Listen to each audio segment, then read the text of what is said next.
Está no ar mais um episódio de Protagonistas Podcast. Hoje vamos falar sobre saúde feminina, inovação e, é claro, empreendedorismo feminino. Eu não sei por qual plataforma você está vendo ou ouvindo a gente agora, mas é sempre bom lembrar que os nossos episódios completos estão disponíveis no YouTube e no Spotify toda quarta-feira a partir de 00:01. E antes que vocês falem, Paloma, onde está sua amiga Ariane? A Ariane me abandonou hoje, teve um imprevisto, não conseguiu chegar.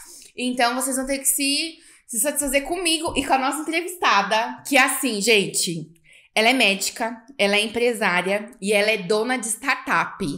Sem mais delongas, a nossa protagonista de hoje é Stephanie Caser! Uhul! Muito prazer estar aqui. Nosso prazer é nosso. Então, quem vai sentir falta vai ser a Ariane, que não veio. Pois é. Não é? Aí é que tá, né, querida? Não veio, vai sentir falta de...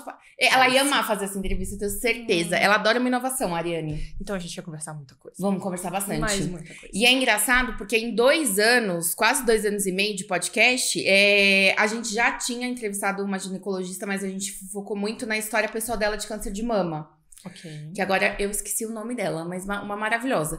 E hoje muito legal a gente falar, a gente vai ter espaço pra falar de saúde feminina, porque tem a ver muito com o seu negócio. Mas antes de falar sobre o que... E mais uma coisa, Stephanie, muito obrigada por ter aceitado o nosso convite em cima da hora. Você citou Deu ontem. tudo certo. Muito obrigada mesmo. Queria saber como que você escolheu a medicina como carreira e dentro dessa carreira a ginecologia como especialidade. Perfeito. Tem um clichê muito grande, tipo, a medicina que nos escolhe, e isso eu nunca acreditei. Mas eu vim de uma família que ninguém é médico. E desde pequena eu falava que eu ia ser médica de tirar neném da barriga. Tenho irmão mais novo, minha mãe grávida, e tudo começou assim. Uhum. Ninguém me levou a sério, naturalmente, né? Criança, você não leva a sério, não sabe o que tá falando. E eu nunca consegui tirar isso da minha cabeça. Então, basicamente, sempre foi a medicina. Não é fácil. Todo mundo fala, ai...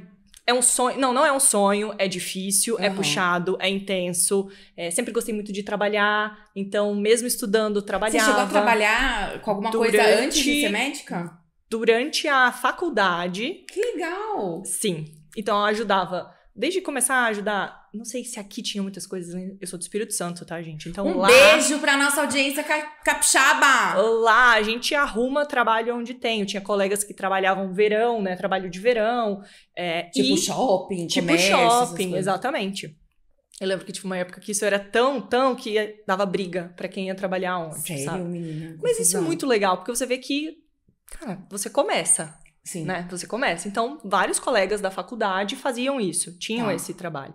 Então, trabalhar sempre fez parte do DNA e ajudar as pessoas sempre fez parte da cabeça da Stephanie.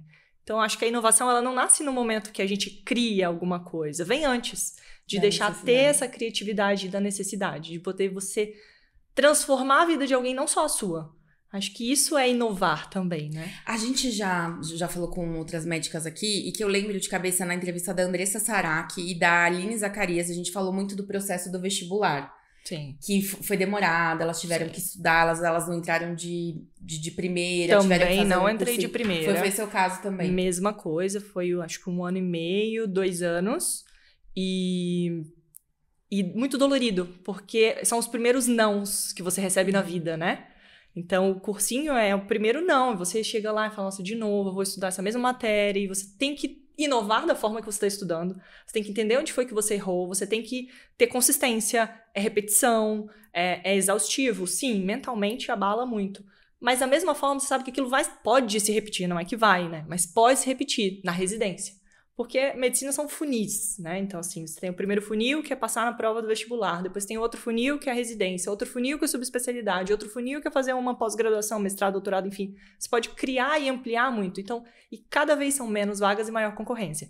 Todo ano e a cada nova... Cada etapa. Exatamente. Então, aí você já foi ficando resiliente. Aí você chora e no mesmo momento você já levanta. Porque não tem muito o que fazer, né? A vida não para pra gente se recuperar e chorar. E me conta uma coisa, quando você se forma, você tava no Espírito Santo ou aqui em São Paulo já? Espírito Santo. Eu fiz faculdade lá. Fiz faculdade lá. E, assim, no Espírito Santo, já sabia que era ginecologia e obstetrícia, já sabia que era o caminho que eu queria seguir, então... E essas coisas não têm o que te deu um clique? Não teve um estalo. Acho que o que eu lembro muito é isso, da infância, da barriga de grávida da minha mãe, desse momento, dessa fala. Mas depois eu nunca olhei pro lado. Esse foi um ponto, né? Nunca flertei com uma outra especialidade. Eu falei, esse é o caminho que eu quero seguir, eu quero cuidar de mulher, é isso que eu quero fazer. E o mais interessante, eu falei da barriga, obstetrícia. Eu não trabalho com obstetrícia, não trabalhei. Você não faz parto? Eu ia te perguntar agora como foi seu primeiro Fiz parto. na residência, muito, mas muito, porque a gente dá plantão, a gente faz tudo, né? E sempre aquela coisa do falar sim. Eu já trabalhei em tantos lugares diferentes, mas obstetrícia era uma área que eu tinha certeza que eu não queria seguir, eu queria dar atenção para a ginecologia. Então foi o único não, digamos, que eu dei de início na carreira. Mas eu dei muito plantão, fez parte da vida, assim, de dormir um dia em casa e o resto dos outros 6 dias na semana dando plantão. Direto. Isso sempre. E Então, quando você fez o seu primeiro parto? Você que cresceu querendo tirar a barriga, Nossa. bebê da barriga. Na faculdade, sempre foi assistido, né? Porque eu fiz uma faculdade menor, Santa Casa de Vitória. Então, era um volume menor de partos. Então, eu falava que fiz o primeiro, mas eu não me sentia fazendo o primeiro. Agora, você chega em São Paulo, é gente nascendo de todos os lados, né? Então, assim, mesmo que você fale, não, mas eu não tenho já era. Tá ali, é seu e é seu parto. Eu lembro do primeiro parto, foi o primeiro contato com a mulher no seu, falando, sua alma, no seu espírito mais puro. Porque ali é a força que a mulher tem que ela descobre naquele momento. Aquela coisa mais ancestral e primitiva nossa, né? É isso. E é um momento, ele vai passar, mas ele é um momento muito bonito. E todo parto é diferente um do outro. Isso que quando eu vejo alguém falando é muito verdade. Não tem aquilo, me acostumei. Mas dói em todos, né? Dói na gente às vezes. Mas é tão lindo que, assim, passa. É uma dor que passa. Mas você se emocionou? Tipo, você teve vontade de chorar? Já, várias vezes. Gente, eu não posso chorar aqui, tô fazendo parto. Já chorei. Eu sou a médica aqui, eu não posso. Já chorei de emoção mesmo, com o nascimento, já chorei de tristeza, porque nem todo parto tem um desfecho feliz. Sim. Então, e faz parte da vida dessa mulher. E a gente já se cala para tantas coisas na vida, que eu falo que o momento do parto, ele é puro. E se ele é puro para coisas boas, muito, muito belas, mas ele também é puro para sentimentos que você não queria estar ali. Você não queria estar assistindo um parto que, poxa, o bebê vai nascer ou de uma forma ou não vai ter um nascimento que ela gostaria, enfim. E você é aquela pessoa que vai dar suporte para uma outra mulher. Então você é um centro de força. Mas a gente também tem que deixar a vulnerabilidade falar em certos momentos, sabe? A gente é gente, né? Exatamente. Essa mania de separar o CPF do CNPJ, vamos falar... Ok pra várias coisas, mas no quesito emoção não tem como, né? Não tem como. Não tem jeito. Simplesmente vem. É saber conduzir, né? Você não pode... Ali, tô te acompanhando, tô acompanhando o seu parto. Você tá depositando em mim muita coisa. A responsabilidade tá comigo. Mas eu tenho que ser transparente com você, eu tenho que te acolher, eu tenho que te entender. Isso envolve emoção. Não tem como você fazer um parto de forma... Parabéns, seu filho nasceu. Não é assim. Né? E isso não tem nada a ver com a entrevista, mas uma coisa que você falou, a gente teve 2 casos recentes, eu acho. Teve mais um, mas me marcou o da Alexa e o da Tati Machado. A gente vem numa história no Brasil de queda de mortalidade infantil, que é queda de mortalidade materna, e queda de perda de bebê, vamos falar assim, no parto. E com as redes sociais, as pessoas editam tanto, vai ficando tão mágico, tão incrível, tão perfeito, que eu acho interessante essas histórias virem a público, acho interessante elas compartilharem. Se bem que, sendo pessoas públicas, elas nem teriam como não falar, né? Porque as gestações tão compartilhadas, tão públicas, as pessoas vão falar, e aí, cadê o bebê, né? Muitas vezes elas não conseguem nem manter isso dentro da vida privada delas, Sim, né? mas eu acho que a Alexa e a Tati, elas escolheram compartilhar, né? Pra lembrar que você precisa se cuidar, porque um parto pode não ter um desfecho, né? Eu acho muito importante isso que você tá falando, né? São pessoas saudáveis, são pessoas orientadas, que tiveram assistência. Toda a estrutura. Tudo, e mesmo assim, não era o que tinha sido planejado. Isso pode acontecer. A gente nunca pode perder... Eu sou uma pessoa que eu sou muito preocupada. As pessoas falam, se preocupa com tudo. Mas a gente nunca pode perder de vista o desfecho não favorável. Porque eu acho que quando você perde de vista que pode dar um problema, você não se cuida tão bem quanto você ficar, é melhor... né? Vai que tem uma curva ali que não dá certo. A gente, na empresa, na CMI, a gente fala que são os caminhos felizes e os caminhos não felizes. E geralmente a gente sempre pensa primeiro no caminho feliz. Sim, pra sempre. tudo. Pra vida, né, na gestação, num processo, em um trabalho. Você sempre vai visualizar o caminho feliz. E tá certo, eu acho que isso tem que ser feito. Mas você tem que entender que se acontecer o caminho não feliz, o quanto você tá preparado pra fazer essa entrega, essa mudança de rumo, essa aceitação também do que está acontecendo. Então, eu falo que na vida é isso, a gente tem os caminhos felizes e os não felizes. Vamos voltar pro roteiro, que é o caminho da carreira da Stephanie. Aí, beleza. Aí, você ali na faculdade de residência fez vários partos. Como foi quando você começou a atender em consultório? Você lembra, assim, qual foi a estratégia para criar ali o seu... Geralmente a gente falaria, né, a carteira de clientes, mas aquele seu primeiro grupo de pacientes. Tudo aconteceu de uma forma muito, muito natural. Por quê? Lembra que eu te falei que eu sempre disse sim? Então, aquele trabalho numa clínica, tá em Paulistano, fazia residência no Vila Clementino. A Vila Clementino, Zona Sul, então, ali, região central, perto da Paulista. Aí você foi pro Itaim Paulista, na Zona Leste. Quanto tempo dá? Dá umas 2 horas, mais ou menos. Eu falava assim, todo sábado eu tava lá. E eu ia atendendo mulheres e a agenda ia aumentando. E aí eram aquelas consultas, né, que o plano falava, você tem 15 minutos. Eu falava, não tem como fazer consulta em 15 minutos. E a equipe do local falava, não, a sua agenda vai ultrapassar, vai ter atraso de consulta, mas a paciente voltava, porque ela era acolhida. Então, eu sempre fui falando sim para os lugares que ninguém queria ir, para os lugares que eram mais distantes, mas porque eu sabia que lá eu poderia fazer a diferença, impactar a vida dessa mulher e trazer uma experiência também, né? E muitas delas, inclusive, eu consulto online até hoje. Mentira! Ai, que fofura! Que continuaram comigo. Quando eu fui para a Unifesp, eu levei algumas dessas mulheres para lá, para ter uma assistência, né, igual câncer de mama, coisas que precisam de uma equipe, de uma estrutura maior. Então, eu falo que são mulheres que são encontros. Toda consulta, para mim, sempre foi um grande encontro. Não só de bons encontros também onde eu aprendi muito. Amor, né? nem date tem 100% de satisfação, 100% de aproveitamento. Pense numa consulta médica. Então, assim, e foi por aí que eu trilhei isso, de começar em um lugar onde ninguém queria ir, de lá surgiu uma outra oportunidade. Demorei, esse emprego, inclusive, foi um dos que eu demorei a sair, eu ficava com o coração na mão, coloquei alguém no meu lugar que eu gostava muito, enfim, né? A gente vai criando um carinho, um vínculo, mas sempre eu tratei o lugar que eu ia trabalhar como se fosse, assim, o emprego da minha vida, o trabalho da minha vida, de me doar. Então, isso sempre fez parte. E acho que o crescimento vem muito disso, né? A construção vem muito disso. Não adianta, hoje, você falou de rede social, a gente só vê, né, tudo do mais bonito, do bom, do melhor. Não é assim. Não é assim. Medicina, ela é uma arte, e é uma arte da comunicação. Ela é uma arte do encontro, do acolhimento, de você conseguir proporcionar para essa pessoa que está na sua frente o que ela precisa, e muitas vezes ela não vai te falar, ela está esperando que você extraia essa informação dela. Então, eu falo que a saúde... Medicina já é uma esfera bem complexa, mas quando a gente coloca a mulher como centro do cuidado, eu falo que a complexidade é um pouco maior. Eu tenho uma colega que ela brinca que é psicoginecologia que se faz hoje em dia. Ai, amor, porque pepeca é muitas camadas ali. Psicoginecologia. E realmente, nós somos um turbilhão de hormônios. E isso faz parte da nossa vida. A gente cicla. E a gente não cicla só a cada 28 dias. No dia a gente está tendo também uma alteração hormonal. Então, entender a fase que nós estamos, entender que isso vai fazer diferença no ambiente que a gente está, na conversa que a gente está tendo. Aquela coisa do tipo, às vezes hoje não é um bom dia para ter um bate-papo. Respeita isso, não é? Deixa para depois. Ai, gente, em cima disso, vocês sabem que eu sou a louca da astrologia, né? Tem o Mercúrio retrógrado, o movimento lunar, entendeu? O seu signo, o seu ascendente. É muita coisinha. E falando em muita coisinha, mesmo a gente já daqui a pouco vai falar da empresa da Stephanie.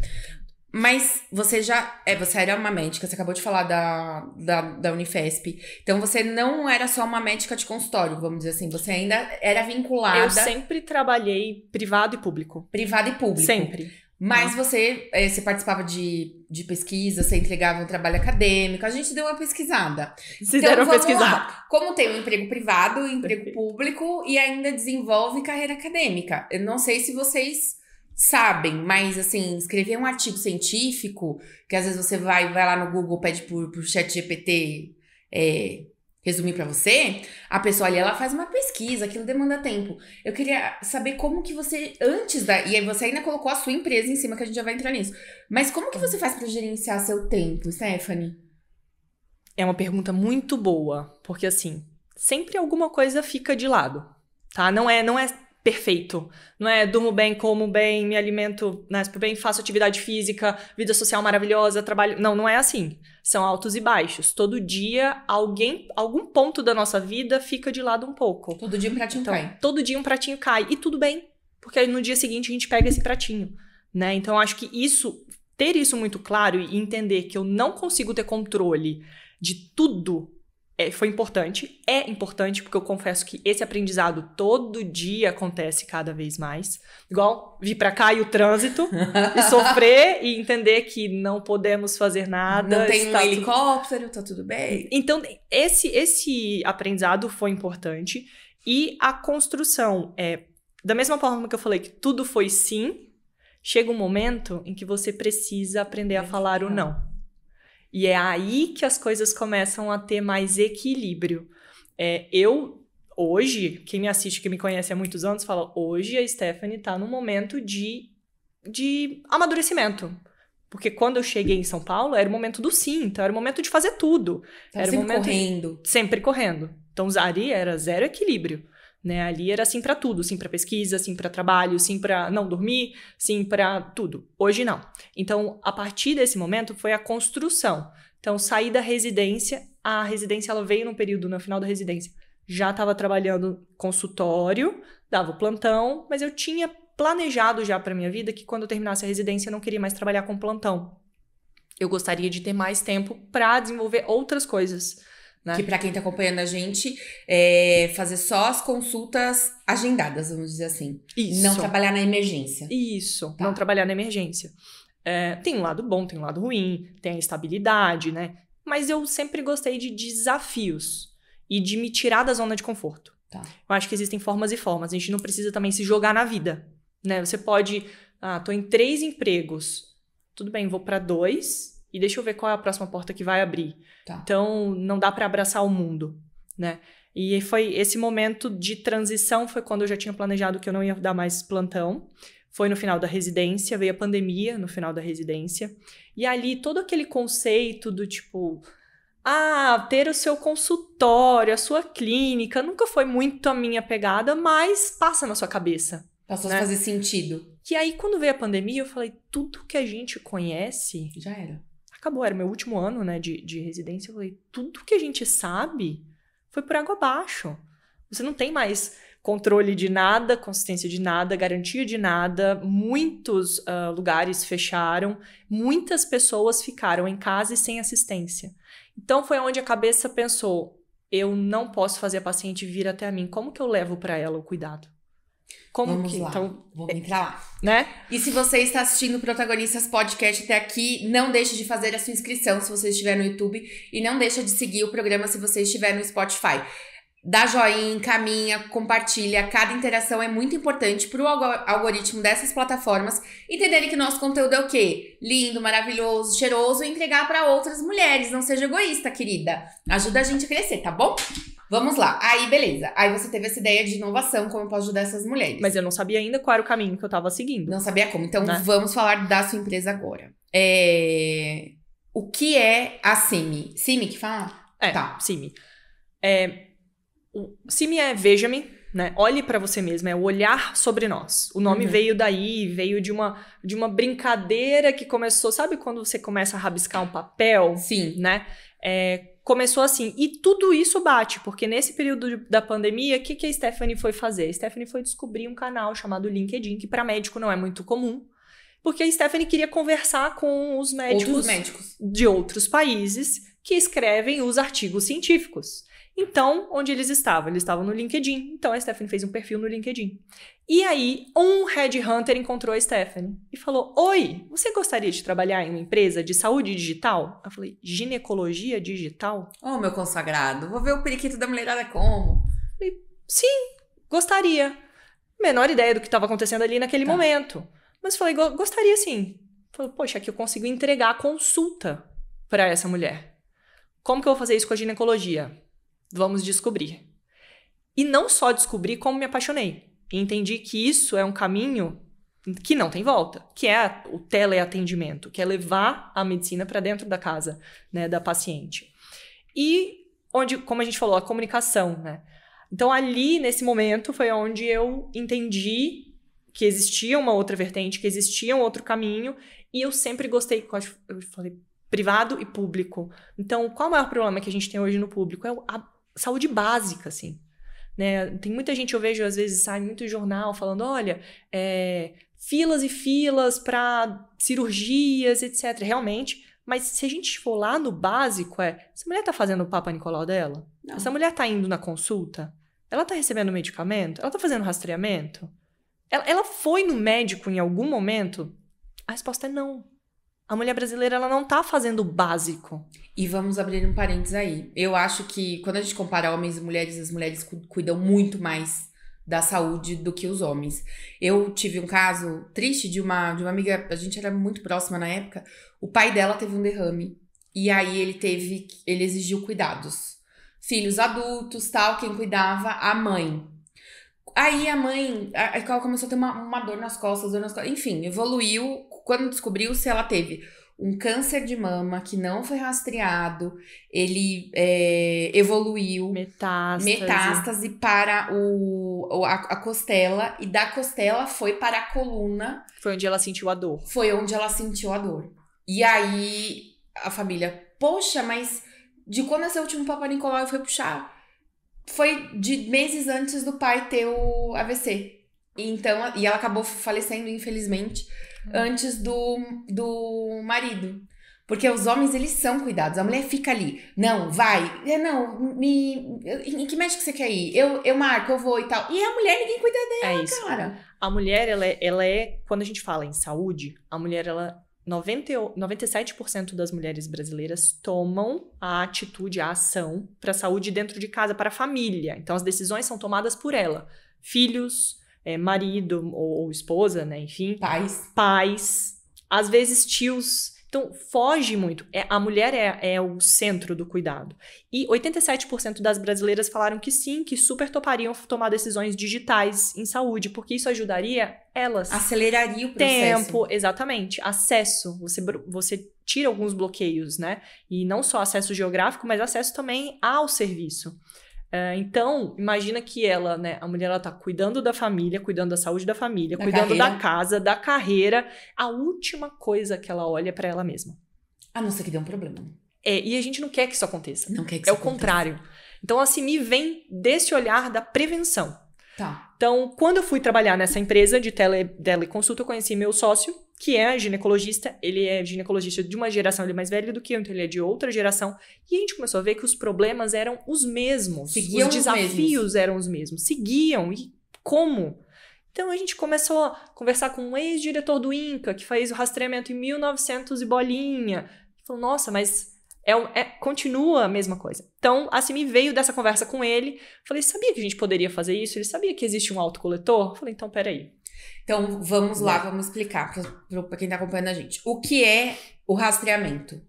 Rastreamento são os exames, a gente chama de rastreio, né? O exame que você faz para descobrir se você tem uma alteração que pode se tornar uma doença crônica, maligna. Então, por exemplo, rastrear é isso. Você pode rastrear desde a sua pressão alta até um câncer. Vamos lá, que a gente tá falando de saúde da mulher, é o Papa Nicolau, basicamente. Hoje, quando a gente fala preventivo, é o Papa Nicolau. Que é aquele exame...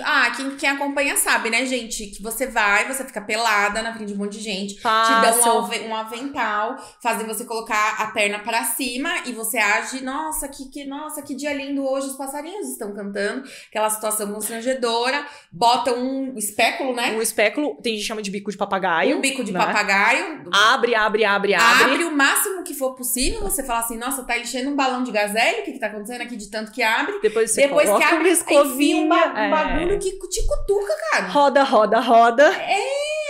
E aí, se você contrai e fala, relaxa, Nossa! Essa tem frase 3 pessoas ali, você com a perna aberta, dou 2 instrumentos pra dentro da sua pepeca, que é uma coisa íntima sua, e as pessoas não falam, ai, relaxa, porque não é o céu que estão cutucando, né? Exatamente. É uma sensação, eu sempre achei Desagradável. muito desagradável e constrangedor. Melhora um pouco quando você tem acesso a um laboratório que é só de mulheres. Porque às vezes te dão o avental e a sala é um pouquinho longe. Aí você passa ali meio que de bunda de fora, de repente tem um tiozinho que fala, epa! Que também tá de bunda de fora, vou falar a verdade. Ele tá igual, ele tá igual. Tá todo mundo vendido ali. E esse exame faz parte desse processo de rastreamento. Perfeito. Então, o Papa Nicolau ou preventivo é um tipo de exame que é isso. Olha a dificuldade que tem pra você raspar um pedacinho do colo pra ver a célula. Basicamente é isso. Tem mulher que não coloca absorvente íntimo, amor. Tem. E aí se sujeita a esse processo. E assim, naturalmente, com o passar dos anos, a gente vai diminuindo a quantidade de hormônio e as coisas vão mudando ali embaixo. Então vai ficando um pouquinho mais desconfortável algumas coisas que eram desconfortáveis por si só, mas agora o processo natural do corpo é ser um pouco mais seco, um pouco mais chato de fazer um exame que é rotina. É rotina. Só que aí o que eu vou te trazer, a bomba que eu vou te trazer explode essa bomba na nossa mesa do Protagonistas. Bomba, boemba, como diria o Simão. Estamos falando de Papa Nicolau quando o mundo fala de autocoleta por DNA HPV desde 2011. Então tá errado. Então a gente ficou abrindo as pernas aí pra esse pessoal do espéculo desnecessariamente. Entende? E aí o grande diferencial de vocês é oferecer essa autocoleta. Isso. Falo que a CIMI ela tem 2 grandes diferenciais. A CIMI é uma plataforma de saúde íntima. Para rastrear, a gente focou na mulher e focou na saúde íntima, porque é uma coisa que todo mundo deixa pra lá, né? Mas quando a água bate de verdade, e são casos sérios. Mas a gente começou com o rastreamento do câncer de colo do útero. Como? Substituindo o Papa Nicolau por um autocoletor. Eu ia trazer tá vendo? A pessoa que veio... Poxa, perdeu essa oportunidade. Exatamente, podia estar aqui com ele na mão. Mas eu só pode fazer imagem na cabeça. Me explica, é o quê? Um cotonete? É isso aqui, ó. Como se fosse exatamente uma caneta. Mas na grossura dessa caneta é grossa, tem umas mais fininhas. Não, ela é mais fininha. Mais fininha. E é um pincel maleável. Tá. Você coloca, introduz ele na vagina, roda 5 vezes, tirou, fechou, acabou. É isso. Não tem escovinha? Não tem. Você não tem que encontrar o colo do seu útero, nada. Eu preciso da sua secreção vaginal. Tipo aquele muco que o pessoal fala. É isso. Aquilo que ao longo do mês vai mudando de cor, de cheiro, de textura é só isso. E tal. Porque essa secreção, o corrimento, né, que às vezes a mulher fala, ele é rico em DNA. Então, é isso que a CIMI analisa. Ela vai analisar o DNA. Você fala, nossa, mas isso é muito futurístico. Não, isso é realidade pura, tá? Isso é realidade há quase 20 anos, há 15 anos, pelo menos. Então, olha como que a gente, né? E tem vários países, não só o Brasil, que estão atrasados, digamos, mas hoje, esse ano, a gente começa a falar sobre essas mudanças a nível de SUS, de ter essa mudança, não é só privado, né? Então, o impacto maior é chegar lá, né? Chegar no que o Brasil passou por umas coisas engraçadas. A gente era o país que mais vacinava, de repente não queria mais a vacina porque queria escolher laboratório. Aí você vira e fala do negócio desse que resolve um problema. Mas é assim, né? Tudo que é pra resolver problema de mulher, depois a gente vê. Você não toba dos homens esse especulo, ó, já tava resolvido isso faz tempo. Pronto, falei. Aí, deixa eu te perguntar outra coisa. Aí, beleza. Aí você pega esse pincel, passa lá. Aí ele vai sair, vamos dizer assim, inundado de material genético. Fechou. Aí tem uma embalagem que a gente vai lá e faz assim. Exatamente igual você fez aí. Tá. Coloca isso dentro de um saquinho. E manda pra um laboratório. E manda de volta pra CIMI. Manda por correio. Igual faz, assim, com aqueles exames de urina e de fezes que pedem pra coletar em casa? Isso. Aí você pega, coloca, no caso de vocês, sei lá, coloca no correio? Coloca no correio. E vai embora. E aí vai voltar pra gente. O que a gente vai fazer? Não precisa gelar, não precisa nada disso. Temperatura ambiente, não precisa de nada. Não tem, é meio seco, não tem nenhum líquido ali que pode contaminar ou algum risco, não. Então é um produto, é um kit, né? Que ele é manipulado por qualquer pessoa. É realmente muito fácil. Tipo teste de gravidez também é bem fácil. Tipo teste de gravidez. Tá. É que o de gravidez geralmente você vai e faz o xixizinho ali no... Não, mas eu tô falando assim, a parte de ser simples. Muito. Mas é tipo teste de gravidez. Tá. É como se você estivesse colocando o OB. Tá. Né? O movimento de colocar o OB, só que você não vai deixar nada lá. Você vai rotacionar e vai tirar. Então, é algo muito fácil. Muito fácil. Muito intuitivo. Não, é bem mais fácil do que no laboratório. Mas é muito. Muito, mas... E aí, a eficácia? Tipo, se a gente for comparar com o exame que você faz lá com o espéculo, tensa... Perfeito. E esse que é simples, que você vai fazer no conforto do seu lar, no quentinho da sua cama. Imagina assim, preventivo, você tem que fazer todo ano, bonitinho, e ele vai detectar alguma coisa muito depois do que a CIMI faz. A CIMI, ela consegue detectar, por exemplo, a alteração do colo, né? Se tem o vírus do HPV, o nosso rastreamento começa aí. Tem o vírus que causa o câncer, sim ou não?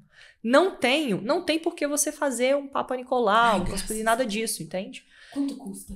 Eu quero já. A gente fala sobre isso depois. Então tá bom, depois a gente fala sobre isso. Então, assim, a gente consegue rastrear 10 mil vezes antes de você ter essa lesão. alteração. Então, é muita coisa. Tá? Esse é o principal ponto. Só pra gente explicar pra quem tá acompanhando. Gente, eu tava até comentando com a Stephanie antes de começar a gravação. Meu primeiro emprego em agência não. Meu primeiro emprego em agência grande, eu atendia uma farmacêutica que tinha uma vacina contra o HPV. E eu passava os meus dias ligando pra jornalista e falando: você conhece a vacina tal, do laboratório tal? Ela é tetravalente, ela combate os tipos do HPV, que causa câncer. Aí você me corrija se eu estiver errada, vamos ver se eu esqueci. Vamos lá. Câncer de colo de útero, Perfeito. Câncer de garganta, Sim. Câncer anal e câncer de pênis. Vagina, vulva, base de língua era faringe. Faringe. E esses são, assim, teve um caso agora, a gente tem que ainda, né, descobrir se vai continuar tendo outros ou não, digamos assim, mas estão falando até de câncer de pulmão, por conta de HPV.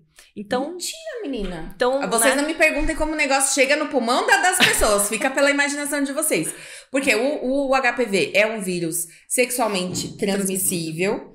Às vezes, a gente tinha casos de pessoas que não chegaram a ter a relação em si, mas houve a transmissão pelo contato íntimo.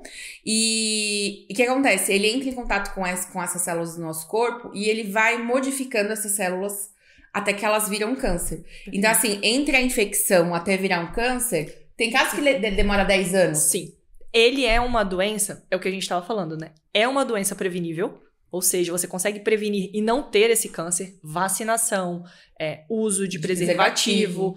E fazer o seu exame precoce. Então, a gente viu que estava perdendo tempo, né? Porque o Papa Nicolau, ele pega quando você já tem uma lesão. Isso.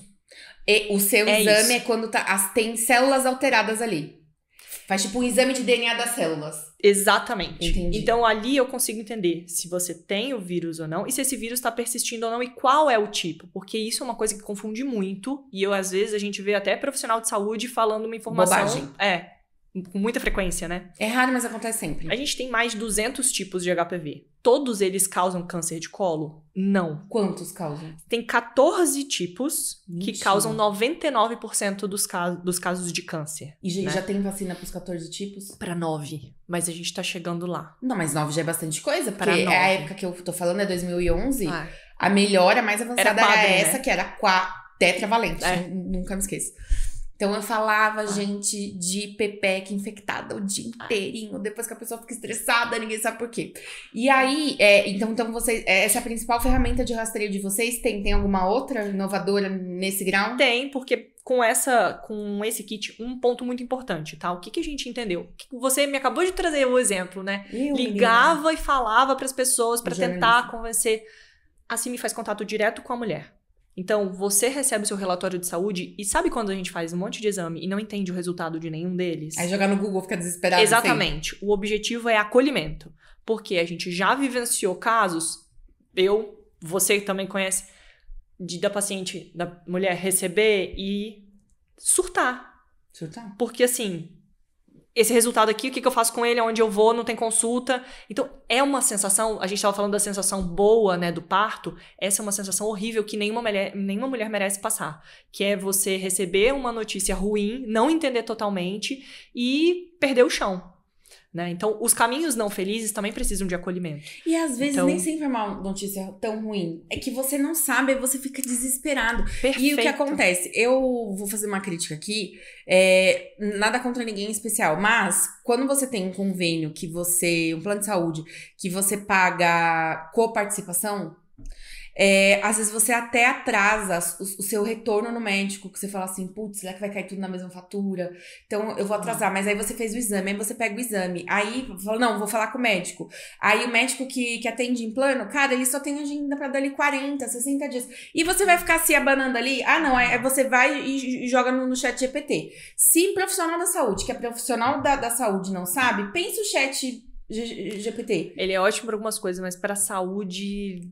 Então, e aí... complicado. E aí o que eu acho é que o acesso à saúde, mesmo quando você pode pagar, se você não pode pagar o plano top, você vai ficando cada vez mais desesperado, porque você evita ter resfriado. Pensa ter um câncer se você não vai adiar o quanto você puder aquilo ali, né? E aí a gente foi entendendo que, assim, a CMI, ela faz o pacote completo, tá? Ela faz o rastreamento, então ela vê se você tem ou não, ela te explica como isso acontece através de um relatório de saúde, e se você não tiver um médico, você passa no teleatendimento com a gente na plataforma. E paga? Não, tá tudo dentro tá tudo do que tudo coisa incluído. boa. Então vocês têm um tradutor de exame pra gente. Sim. Ai, que interessante. E a CMI, ela já tá dentro de algumas clínicas, alguns consultórios, porque a gente ampliou o serviço. Não é só o rastreamento do câncer agora, né? Não é só o preventivo. Eu acho muito legal quando o paciente fala, eu tenho que fazer meu CMI. Que antes a gente fala, eu tenho que fazer meu papo, eu tenho que fazer meu CMI. É isso é uma realidade. Mas a gente entendeu que desse caminho, dessa riqueza que é a nossa saúde íntima, eu consigo avaliar fertilidade, caso de infecção de urina de repetição, candidíase de repetição, mulheres que estão assistindo estão me acompanhando. Faz exame de DNA. Trato e não melhoro nunca esse corrimento. Então, tudo isso através da análise, que é o microbioma vaginal. Então, vamos lá. Então, vocês pegam lá o negócio da nossa pepeca. Isso. Aquele suco de pepeca. Isso. Aí, vocês fazem exame de DNA, de HPV, de candidíase, do que mais? Várias cândidas. De infecção urinária. Vaginose bacteriana, vaginite mista, infecção de urina. Faz DNA pra ver se todo isso aí. Quem tá ali e o que tá acontecendo ali dentro. Quem é o do seu problema. Testa pra tudo isso aí. E uma coisa que eu sempre gosto de falar. Se eu e você, a gente fizer um exame agora, for no laboratório, fizer uma coleta e der o mesmo resultado, e a gente passar no médico, ele provavelmente vai prescrever o mesmo tratamento. Isso é uma sacanagem, né? Só que você entende que vidas totalmente diferentes, estilo de vida diferente, genética diferente, resposta a medicamento diferente, alimentação diferente, hábitos diferentes. Até se usa calcinha de tecido natural ou sintético, tudo. Tudo diferente. Então por que a gente vai ter o mesmo tratamento? A CMI pegou esse conceito e a gente aplica na veia isso. Então o tratamento ele é personalizado. Ah, vocês receitam também? A gente sugere a prescrição, sim. É pacote completo. Eu tô achando assim, igual a primeira pessoa que viu fogo. Eu tô apavorada e encantada. Então, esse conceito é uma inovação. É algo completamente diferente aqui no Brasil, sim. Mas a gente quer mais é que isso se propague. Então, existem formas e formas. Tem o canal, o paciente vai, entra, a mulher entra, faz a compra direto conosco. Mas o fato da gente já estar junto a serviços de saúde, clínica e médicos, tem médico que pega isso e já passa para o paciente. Fala, faz aqui. Faz isso, a gente vai ver o resultado e ele já recebe toda a prescrição da CMI. E ele faz um tratamento para o paciente. Uma cola para o médico. Nossa, mas é uma super cola. Não, que deve ajudar. Gente, antes da gente continuar o papo, se você está gostando da entrevista da Stephanie e está pensando, nossa, tem uma história legal igual a dela, eu adoraria dar a entrevista, não deixe de chamar a gente tá na DM do nosso Instagram e também você pode mandar um e-mail para podcastprotagonistas@gmail.com. Se você não quer estar aqui, mas você gosta do nosso conteúdo, fala, nossa, que meninas legais, apesar da fantasma da Ari hoje, você pode fazer o quê? Podcastprotagonistas@gmail.com, também é a nossa chave Pix. Você pode mandar um presente pra gente em forma de dinheiro, que a gente também aceita, tá bom? Vamos continuar, Stephanie. Já entendi a solução. É isso. Quanto tempo tem o negócio? A ideia nasceu em 2023. Nossa, pouco tempo. Tem pouco tempo. Muito recente. E a gente começou a venda tem 1 ano. Tá. E já foram mais de 2.000 diagnósticos. Beleza. Então a gente vai fechar essa etapa porque eu quero entender o seguinte. Empreender no Brasil é difícil. Muito. Empreender em saúde, porque o que deve ter muito gente mais. falando, isso não funciona, estraga esse suco de pepeca no caminho, né? Porque a estrutura dos laboratórios é muito bem... Tem um lobby, vamos falar assim, muito forte, né? Então eu queria saber como é empreender em saúde, sendo uma mulher jovem e que trabalha com inovação, com coisas que as outras pessoas não conhecem. Isso deve exigir muito de você, emocionalmente, enfim, em vários níveis. Queria saber quais são os principais obstáculos que você enfrentou nesse caminho de empreender. Quer dizer, quando você tinha seu consultório, você já estava empreendendo. De certa forma, mas eu diria que é um trabalho autônomo, é diferente. É diferente, é diferente, que, assim, né? De gerenciar o uma empreendimento. clínica, ter que comprar o desinfetante e tal. Se parece mais com quem tem uma loja ou um negócio. Já é um empreender. Agora, esse inovar. O que você acha? O que você precisou desenvolver que você ainda não tinha desenvolvido em habilidade pra encarar essa empreitada? Acho que tudo. Tudo é ótimo. Tudo. Por quê? Tudo é ótimo. Tudo. Primeira coisa que você pensa, médico inovando? Médico é meio quadrado, assim, com todo respeito aos colegas. É a mesma coisa desde, como chama o juramento? Como é que chama? Hipócrates. É a mesma coisa desde a Grécia Antiga. Então, assim, esse foi o primeiro, eu acho que foi o primeiro desafio que eu venci em sair da minha bolha. Tá. Mas a gente falou um pouquinho, né, da história da Stephanie, ela sempre gostou de desafios, isso me ajudou. Você podia estar em Vitória até hoje. Nada contra a Vitória, tá, gente?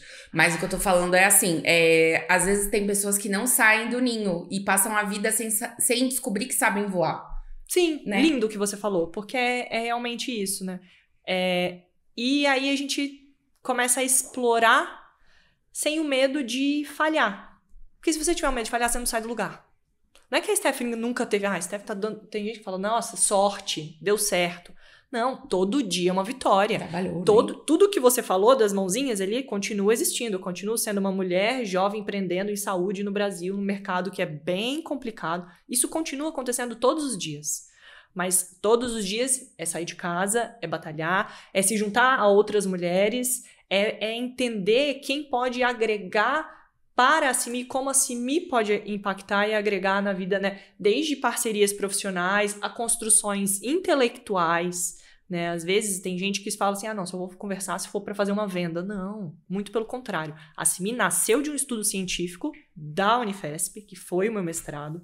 Então isso louco! Calma, que ela é mestre. Umas palmas para ela. Então isso tudo vem de quê? Ouvir a mulher. O ensaio clínico foi isso, foi fazer uma publicação numa rede social para entender quais eram as dores. Então, eu falo que construir, empreender é você saber ouvir. Se comunicar também é muito importante, mas é um desafiador. Você tem uma comunicação hoje em dia que você fala um A na internet e acabou. E o seu A coloca um vírgula, acento, então é difícil. Não, e às vezes não é hoje, né? Às vezes você grava um vídeo e dali um tempo, sei lá, 1, 2 anos, aquilo é tirado de contexto, aquele corte, e aí você tem que se explicar por causa de uma coisa que você falou 2 anos antes. É uma coisa muito louca, mas por outro lado, a informação que você tá trazendo hoje, daqui 2 anos ela vai estar disponível ainda, Isso sabe? também é muito legal. É muito interessante. Isso é muito a gente legal. não pode pensar só do lado negativo. E pode ser que daqui a 2 anos, assim, esteja em um outro momento, a gente olhe e assista esse podcast e fale, nossa, olha quantos desafios foram vencidos. Sim, com certeza. Vão ter novos.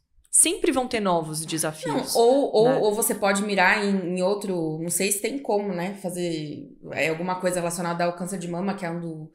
Qual câncer que mata mais? Vamos falar de número agora. Vamos lá. Vamos pro negócio de exatas. Como vocês sabem, eu sou de humanas. Qual que é o câncer que mais mata mulheres no Brasil hoje?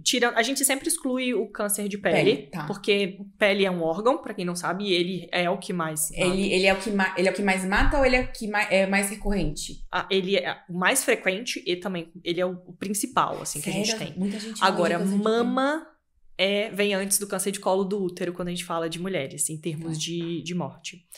O câncer de colo do útero, em alguns lugares do Brasil, ele é o segundo, e a maioria é o terceiro que mais mata mulheres. Então, vem cânceres que mais matam mulheres no Brasil. Câncer de pele, câncer de mama e câncer de colo de útero. De forma geral, sim. Tá.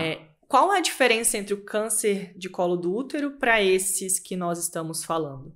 O câncer de colo do útero é totalmente prevenível se você tiver rastreamento, se você tiver vacinação. A gente não tem uma vacinação para o câncer de mama, por exemplo, entende? Mas você tem para o HPV. Mas para o HPV, como você já comentei desse assunto, eu entendo, eu acho que tem uma questão assim. Quando foi para rede pública, que já é um avanço, porque... Que demorou para ir. Demorou muito, e eu lembro de discussões embrionárias do conservadorismo que a gente vê hoje... que a gente enxerga mais, mas ele tinha algumas questões ali, naquela época, em 2000, poxa, mas eu vou dar essa vacina pra minha filha, isso é pra quê? Pra ela, vou usar uma linguagem bem chula, sair dando por aí e não ter problema nenhum. Gente, uma criança de 11 anos, você tem que virar e falar assim, nós vamos tomar uma vacina. Vacina pra quê? Pra você não ficar doente. Pronto, acabou. Eu lembro que mesclavam muitas vezes o debate com a questão da educação sexual, que havia um movimento para ela deixar de existir em escolas, e especialmente escolas públicas. Eu cresci nos anos 90, né? Eu acabei o meu ensino fundamental em 2000. Eu tive aula de educação sexual 2 anos, na 7ª e na 8ª série. De forma muito tranquila. E aquilo pra gente era mais uma coisa que a gente estudava. Mas claro, uma aula. Criança ali ria de um desenho de um pênis ou de uma vagina. A 5ª série nunca morre. A 5ª série ela nunca morre, mas a gente saiu informado. Sim. Né? Eu lembro que tinha umas fotos de candidíase, nossa, eu lembro que tinha... o HPV, que fica uma couve-flor. E ver o condiloma, né? A verruguinha. A verruga. Cara, e a gente saía desesperado. Falou assim, não, gente, peraí. A gente tem que usar o preservativo.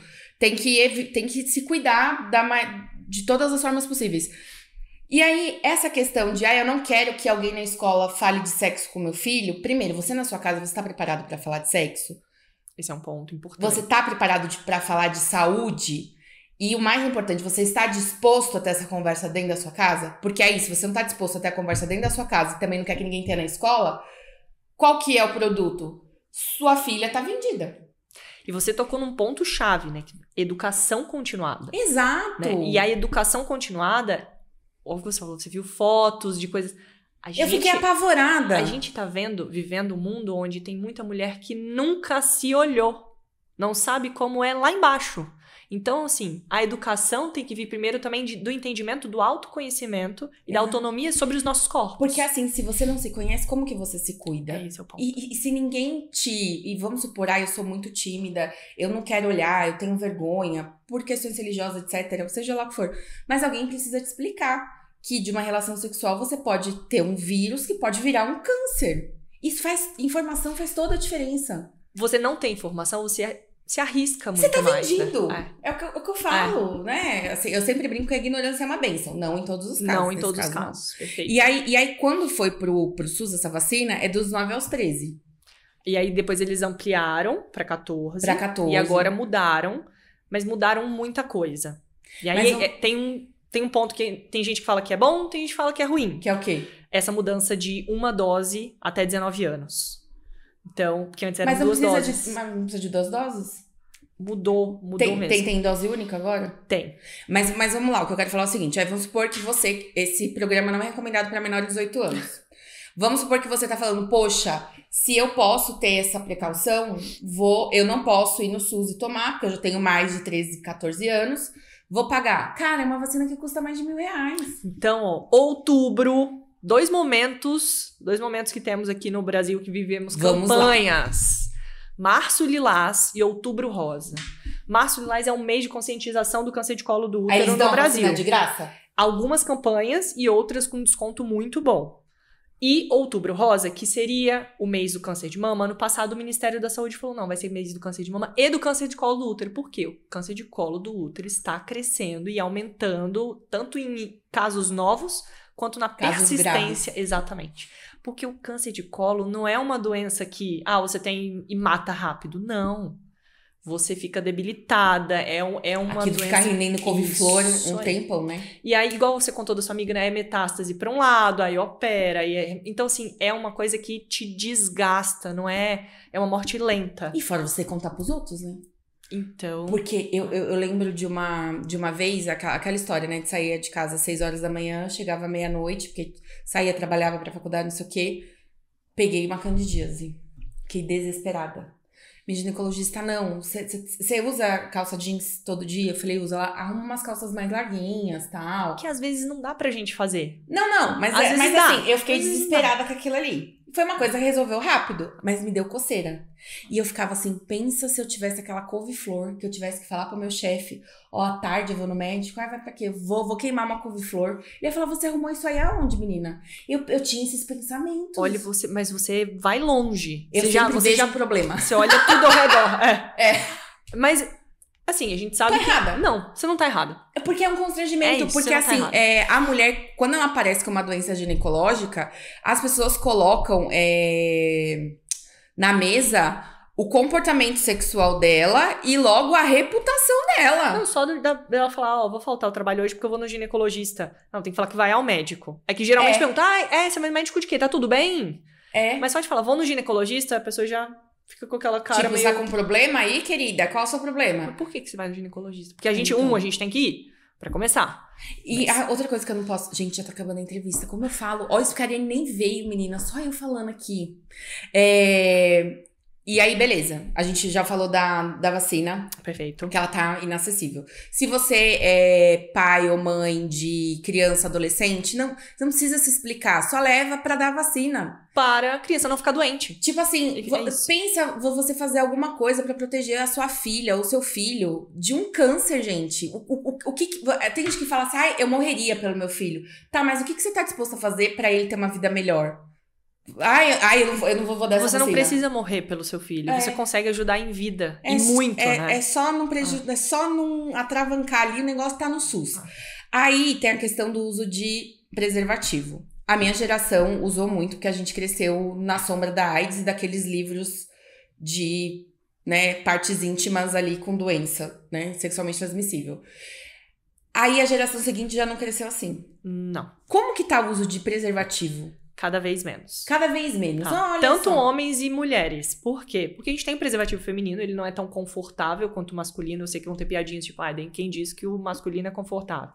Mas, comparado com os dois, o masculino ele é mais delicado. O que uma pessoa que nunca botou uma cinta de compressão tá falando de ser confortável ou não? Um negócio que pode virar uma bexiga. Ai, gente, para com isso. Os vídeos são sensacionais. Já peguei referência. Ótimos. Peguei referência. Mas assim, é uma coisa que você fala, mas é falta de acesso? Não. Porque você vai no metrô, tá cheio. Você vai em uma unidade básica, você não precisa nem comprar uma camisinha se você não quiser, ela tá disponível. Uhum. Né? Então não é a falta de acesso, é a falta de vergonha na cara pra usar. Não dá nada. Se vier filha a gente cria. Mas por quê? Porque os dois grandes medos, né, eram engravidar e pegar AIDS. Isso que movia e movimentava o uso, né, assim. E a gente tem visto cada vez menos, assim. E não porque a parceria é única, não. Parceria múltipla e mesmo assim, uso bem menor. A gente tem dado pra saber se caiu ou se despencou? Tipo, ou não? Tipo, tem dado assim, no último ano, X% dos brasileiros usaram e X% não usaram. Tava em torno de 60%. Usando ou não usando? Usando, tá? Esse dado que eu tenho, se não me engano, é de 2022. A gente tem até que ver. É que eu tô com muito fresco o dado de vacinação na cabeça, que é 47% de vacinação completa para mulheres e menos ainda para homens. Porque não é só mulher que vacina, tá, gente? É meninos e meninas. Então, porque assim como a os camisinha... meninos são os vetores. Olha, gente, assim como eles espalham, né, sementes pelo mundo, eles espalham vírus pelo mundo, né? Porque a mulher se cuida, mas o homem é assintomático. Ele não tem um médico que vai todo ano, doutora, né? Então... vou perguntar outra coisa pra senhora, eu sei que não é dessa área. Tem um número que eu vi. Quando fala pra senhora, que vem uma pergunta... Não, eu vou perguntar assim, ó. É verdade que mais ou menos 1.000 homens amputam o pênis por ano no Brasil por problemas relacionados a HPV? Sim. Que quando vão atrás, o negócio tá tão podre que a única coisa que se tem a fazer é... Não tem mais muito o que fazer, Que eles não lavam direito também, né? Não... Menina, querem colocar na moda esse negócio de beijo grego. O povo não lava nem o que tá pra fora, que dirá que tá pra dentro. Olha, meu Deus. Fui baixa agora, mas é verdade. Então, as duas coisas que podem prevenir câncer de colo de útero. Uma tá ficando fora de moda, que é o uso de preservativo. E a gente sabe que as mulheres são muito suscetíveis a, tipo assim, se você não fizer do jeito que eu quero, então a gente termina. Então, pra ter um relacionamento, abre-se mão da sua segurança física, que é muito triste. Onde está a sua autoestima? Você achou pepeca que mamãe passou talco aonde, querida? No lixo? E o outro ponto é a vacina, que é inacessível. 3 pontos que a Organização Mundial de Saúde Qual fala. outro ponto? Vacinação, prevenção, né? Camisinha e vacinação. Rastreamento. Não, beleza. Esse é tão importante quanto. Só que assim, o que a gente tá vendo? A própria CIMI, a gente faz um questionário de saúde, né? A gente vê como que tá essa mulher, a gente analisa tudo. Então, tá aumentando o número de mulheres que estão fazendo exame, mas não tá aumentando o número de mulheres que estão fazendo uso da camisinha ou se vacinando. Então, isso é um dado muito importante. Não é só rastrear. Você não tem que só descobrir se você tem alguma coisa ou não. Você tem que também prevenir na sua totalidade, de não ter esse contato. E aí, em pegando a doença no início, antes de você ter uma lesão, uma ferida, vamos falar assim, tem o que fazer? Tem tratamento? Tem. Ai, que tá? legal. Tem. Não existe um medicamento para HPV, que é uma coisa que sempre a gente recebe. Não, ainda não existe. Vai existir, mas lembra que a gente falou? 200 tipos. Então, cada um tem um jeitinho de viver. Então, a gente faz o quê? O acompanhamento. E esse HPV, ele tem de alto risco e tem um baixo risco. Tem diferentes estágios. Então, você precisa saber qual você tem e fazer esse acompanhamento. O que é o acompanhamento? É repetir o exame, sim. Avaliar para ver se tem algum sintoma, a maioria é sintomático, mas tem alguns sintomas que são importantes. Sangramento de escape, sangramento pós-relação ou durante a relação, casos de vaginose bacteriana, candidíase que não tá sempre com alguma coisinha, parece que tá em desequilíbrio, é essa palavra que a gente usa na CIMI, que é o desequilíbrio vaginal. Então a gente tem que ficar ligado a alguns pontos que são muito comuns, inespecíficos, mas podem estar relacionados a uma infecção. E aí você faz esse acompanhamento. Tem casos que a gente precisa tirar um pedacinho do colo. Tem. Com a dita escovinha. Não, pedacinho de procedimento mesmo. Queimar. Queimar, tirar um pedacinho. Não, calma, doutora. Pelo amor de Deus. Dependendo do tipo, você vai ter que ir lá e cortar o colo do outro. Porque você tem que ver. Tem o HPV. Você coloca o espéculo e corta. E faz um pequeno procedimento. É uma cirurgia. Não é um pequeno procedimento. Gente, que macho que vale a pena recortar por dentro da sua pepeca.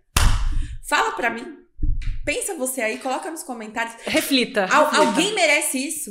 Então, o tratamento que a gente tem hoje é um tratamento físico, é um tratamento cirúrgico. A gente não tem um medicamento que vai colocar. Uma coisa medieval, né? Em alguns casos, hoje, vamos dar uma melhorada assim, tem o laser. O laser é um bom tratamento também. Não são pra todos os casos. Mas é caro, né? É caro. Tem no SUS o laser ou só tem o bisturi no SUS? Alguns lugares do SUS vão ter, as faculdades, as universidades que têm a UBS ali que a pessoa frequenta. Essa não vai ter. Entendeu? O ponto é esse. Pensa com carinho no que a gente tá falando aqui. Eu já tenho que encerrar. É isso. Que acabamos falando muito de saúde feminina. Queria entender mais sobre uma última pergunta. Se você fosse dar um conselho para uma mulher que quer empreender em saúde hoje, qual foi o seu principal desafio? Eu acredito que não, que eu já perguntei sobre a concorrência com homens, se te levam a sério ou não, é uma coisa que às vezes a gente escuta. Mas o que mais vale a pena nessa jornada sua? Uma coisa que a gente acaba não fazendo muito, por tudo que nós conversamos, tem que arrumar a casa, tem que cuidar da família, tem o que, a gente acaba não indo a eventos, a congressos, a feiras, a fazer conexões. Nós somos excelentes em cuidar. Mas as conexões, geralmente, o homem faz muito bem. O homem vai no happy hour, o homem vai sair com o pessoal do escritório, né? Porque ele chega tem tempo. Ele tem tempo. Ele não tem que se preocupar com o uniforme da criança, Exato. com a própria roupa pro dia seguinte. Mas criar esse tempo foi um desafio. Tudo que a gente acabou de falar. Então, a falta de... Quantas vezes eu já não quis chegar em casa, deitar e dormir porque eu tava exausta? Tipo hoje, tadinha. Mas eu falei, eu vou nesse congresso, eu vou em um evento ruim, por exemplo. Aqui não vai ter nada, mas eu vou. Então, isso foi uma coisa que me ajudou muito. E que você não fazia antes. E que eu não fazia antes. Criar as conexões. Foi mais difícil. Não é esperar a conexão chegar, é criar as conexões. Tá? E não é porque, mas a Stephanie... Não, a Stephanie já bateu na porta da clínica e falou, oi, vim vender CIMI pra você. Isso acontece. Mas tô falando em você sair dessa zona do tipo, vai chegar até mim? Não. Eu quero conhecer a Paloma, então eu vou até ela. Eu quero conhecer o doutor fulano de tal, então eu vou até ele. Vai ter uma feira de inovação, não sei nem o que eu vou fazer lá, mas eu vou até lá. Então, os primeiros passos de criar essas conexões, eles são mais difíceis, porque você está totalmente desconfortável.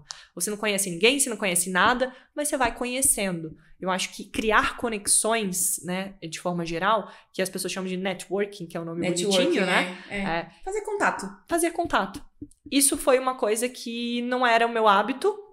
E isso fez muita diferença. Porque o universo, eu falo que você que gosta dessas coisas, o universo, ele te ajuda. Mas você precisa fazer por onde? Exatamente. E você tem noção de quantas mulheres já usaram a sua solução? Foram... Agora a gente deve estar com mais de 800 mulheres em 12 meses. 800 em 12? É muita coisa, né? Você não conseguiria atender em consultório, Esse acompanhar é o ponto. 800? Não. E quando você dorme Não. e fala assim, putz, eu tô tendo esse baita trabalho, eu tenho que ir em evento, porque pro meu negócio é importante o networking, é o mais difícil pra mim. Mas, poxa, 800 mulheres já E quando a foram gente pega, beneficiadas. eu falo, como que a gente, né, eu posso falar pelo time da CIMI todo, quando a gente recebe uma notícia do tipo, a mulher que tava tentando engravidar há 4 anos e não engravidou e depois de fazer o tratamento conseguiu. Isso, porque esse negócio... Porque você melhora toda a flora, né, todo o microbioma vaginal, então isso tem um impacto subindo ali, útero, louca, se você tiver medo de engravidar igual eu, de repente é melhor deixar de tratar, louca. Não faça isso, gente. Mentira. Zoeira. Minha mãe veio me mata.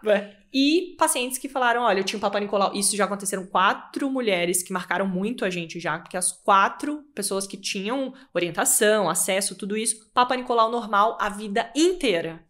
4 fizeram CIMI, um HPV muito sério, aí fizeram colposcopia, que é um exame complementar, né, pra você dar uma olhadinha no colo depois que tem esse HPV positivo, e que joga sódio, né? Câncer. E as 4 pegaram câncer, que a gente chama de carcinoma in situ. É um nome feio pra dizer que ele tá muito pequenininho, restrito ali, você tira esse pedacinho e acabou, não tem que tratar mais, basicamente. O moleque podia morrer disso. Exatamente. Porque se elas continuassem fazendo só o Papa, ia continuar tudo normal. Gente... Então isso faz a gente feliz, sabe? Eu, infelizmente, vou ter que encerrar e perguntar pra você. Aquela ali é a sua câmera. Perfeito. Qual que é o recado que você deixa pras protagonistas que estão acompanhando a gente agora? Consistência. Desafio. Networking. São palavras muito bonitas, mas eu acho que a primeira coisa é a mulher, ela nasce com um GPS interno, que não adianta, a gente pode fazer várias besteiras, errar o caminho, mas a gente sempre volta para o nosso caminho. Então, se escutar. Olhar para si mesma, né? CIMI, como diz o nome. Mas olhar para si mesma, escutar você mesma e não ter medo. Esse eu acho que é o principal ponto. Não é clichê, isso é muito verdade. É isso que me fez chegar até aqui hoje, te conhecer, encontrar, estar conhecendo vocês de uma certa forma. E assim, pro networking, fala comigo, fala com a Paloma, já manda mensagem pra gente, já começa a conversar. Puxa um assunto com quem você nunca viu na vida. Puxa um assunto com... Muita gente fala com o ChatGPT, esquece ele um pouquinho. Ai, gente, pelo amor de Deus, né? Explorar. Eu acho que esse é o principal ponto. Primeiro, se olhar, se escutar e não ter medo do desconhecido, né? Do desafio. Acho que vale muito a pena. Vale muito a pena você saber, você descobrir que sabe voar. Isso é incrível. Ai, Stephanie, eu amei. Eu já estou pensando aqui que você já teve uma startupeira aqui. Vamos fazer, de repente, um episódio só de rodada de negócio. Vai ser super legal. Vai ser super legal, gente. Hoje a gente focou muito em saúde, inovação em saúde, mas... Eu não podia te perder aqui. Uma mestre em ginecologia, você me desculpa, amor. É aqui a repórter grita. Falamos de empreendedorismo, tá? Mas, assim, prioridades, né? Prioridades, tá tudo bem. Saúde em primeiro lugar, né? Sim. Quando a gente tem um problema que é só dinheiro, é muito mais fácil resolver. Vamos falar real? Muito mais fácil. Muito mais fácil. Stephanie, como as pessoas te acham nas redes sociais? Bom, é que meu nome é um pouquinho complicado, a gente vai ter que deixar aqui. No rodapé aqui tem... Mas você tem um arroba, alguma coisa? @Stephanie Caser. Tanto, né, Instagram, LinkedIn, é Stephanie Caser. São as 2 redes que eu uso mais. E vai ser um prazer conversar com vocês e tirar todas as dúvidas, bater papo, dar o primeiro passo. Pode falar comigo. Então tá bom. Mais uma vez, obrigada pela presença. Eu que agradeço.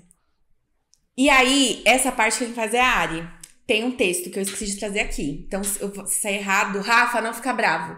Este episódio é um episódio Hubcon que tem infraestrutura completa, que tem estrutura completa para audiovisual. Se você quer tirar o seu projeto do papel, fale com a Hubcon. Essa luz maravilhosa do Rafa, essa alta resolução que você tá vendo, esse áudio bem captado, tudo é da Hubcon. Então, tire o seu projeto audiovisual do papel, fale com a gente. E não deixe de seguir protagonistas.podcast no Instagram, nossa principal rede social. Por lá que você acompanha, você tem link para todos os episódios, você tem um contato de todas as protagonistas. E a gente é muito facinha na DM, aproveita, tá? Por enquanto, que um dia a gente vai ficar inacessível quando tivesse milhões de seguidores. E é isso, gente. E espero que na semana que vem a minha parceira, Ari Lobo, esteja aqui comigo. Mas eu venho de qualquer jeito, tá bom? Beijo, até semana que vem. Este episódio é um oferecimento Hubcom, estrutura completa de foto e vídeo para o seu negócio ser visto e lembrado.